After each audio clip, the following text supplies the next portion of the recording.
नमस्कार, आप देख रहे हैं सुदर्शन न्यूज और मैं शिवांगी जैन एक बार पुनः आपका स्वागत करती हूं हमारे इस विशेष साप्ताहिक कार्यक्रम बदलता महाराष्ट्र में।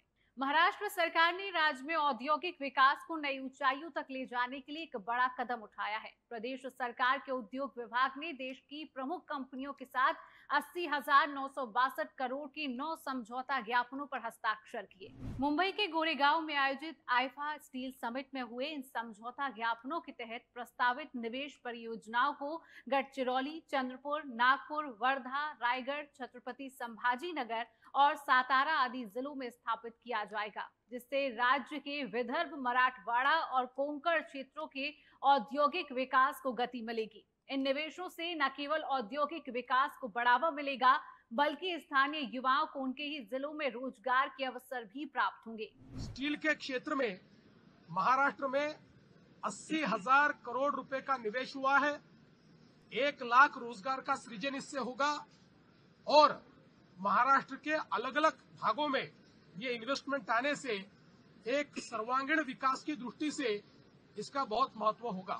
नवरात्र की घट स्थापना के पावन अवसर पर कटवरी जंक्शन से गायमुख तक मेट्रो 4 और मेट्रो 4A कॉरिडोर की पहली ट्रायल रन आयोजित की गई। मुख्यमंत्री देवेंद्र फडणवीस और उप मुख्यमंत्री एकनाथ शिंदे द्वारा इस ऐतिहासिक ट्रायल का शुभारंभ किया गया। मुंबई महानगर क्षेत्र विकास प्राधिकरण मेट्रो 4 के पहले चरण और मेट्रो 4A कॉरिडोर को दिसंबर तक यात्रियों के लिए शुरू करने की दिशा में तेजी से काम कर रहा है। इसी दिशा में आज पहली प्रायोगिक गाड़ी चलाकर कॉरिडोर की तैयारियों का जायजा लिया गया।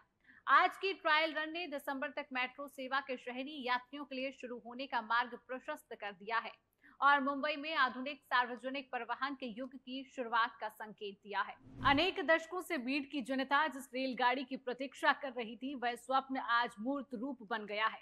मुख्यमंत्री देवेंद्र फडणवीस ने बीड वासियों को ऐतिहासिक तोहफा देते हुए बीड से नई रेल लाइन और बीड अहिल्यानगर ट्रेन का उद्घाटन हरी झंडी दिखाकर किया।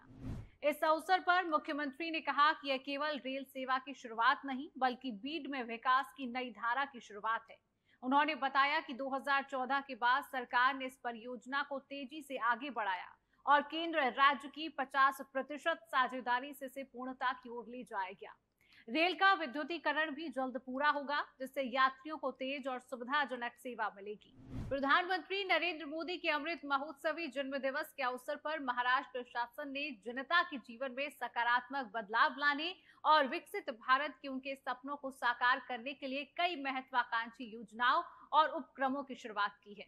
प्रधानमंत्री मोदी द्वारा स्वस्थ नारी सशक्त परिवार अभियान के उद्घाटन अवसर पर उप मुख्यमंत्री एकनाथ शिंदे ने राज्य के विभिन्न विभागों द्वारा लागू की गई योजनाओं और उपक्रमों का विस्तार से परिचय देते हुए बताया कि ग्रामीण संपर्क मार्गों का विकास, नगर परिषदों में आधुनिक नमो उद्यान और 750 जिला परिषद स्कूलों में स्मार्ट क्लास, विज्ञान प्रयोगशाला, डिजिटल साधन और खेल सुविधाओं के साथ आदर्श विद्यालय बनाए जाएंगे। हमारे सभी जो विभाग है उनके माध्यम से कई योजनाएं आज शुरू हुई है। 75 एम्बुलेंस का यहाँ डिस्ट्रीब्यूशन हो रहा है, ब्लड डोनेशन कैंप हो रहे हैं। यहाँ पर 390 शहर में छोटे छोटे शहर नमो गार्डन बनेंगे, उसके लिए भी सरकार ने निधि पर्याप्त उपलब्ध करके दिया है। ये शुरुआत हुई है, ये आगे चलते रहेगा। महाराष्ट्र सरकार ने जनता के लिए सेवाओं को और अधिक सरल, पारदर्शी और आधुनिक बनाने की दिशा में एक ऐतिहासिक कदम उठाया है। राज्य स्तरीय सेवा पंधरवाड़ा के शुभारंभ के साथ ही यह घोषणा की गई है कि अब प्रशासन की अधिक से अधिक सेवाएं पूरी तरह डिजिटल माध्यम से उपलब्ध कराई जाएंगी। अब आम नागरिकों को छोटी छोटी सेवाओं के लिए सरकारी दफ्तरों के चक्कर लगाने की जरूरत नहीं पड़ेगी।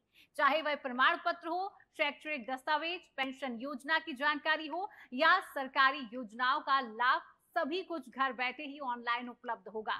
आम्ही 1100 सेवा या ऑनलाईन केल्या आणि आता या 1100 सेवा डिजिटली द्यायचा आमचा प्रयत्न आहे। डिजिटली द्यायचा म्हणजे 1100 सेवा आणि योजनांकरता कुठल्याही व्यक्तीला शासनाच्या कार्यालयातच जायची आवश्यकता पडणार नाही। तो त्या सेवा आपल्या घरी बसून घेऊ शकेल, अगदी व्हॉट्सअॅपवर देखील त्या सेवा घेऊ शकेल, पैसे देखील व्हॉट्सअॅपवर भरू शकेल अशा प्रकारची व्यवस्था आम्ही करतो। तो आज के बदलते महाराष्ट्र में केवल इतना ही। नवीन जानकारियों के साथ आपसे पुनः भेंट होगी अगले सप्ताह। तब तक के लिए शिवांगी जैन को दीजिए अनुमति। जय महाराष्ट्र, जय हिंद।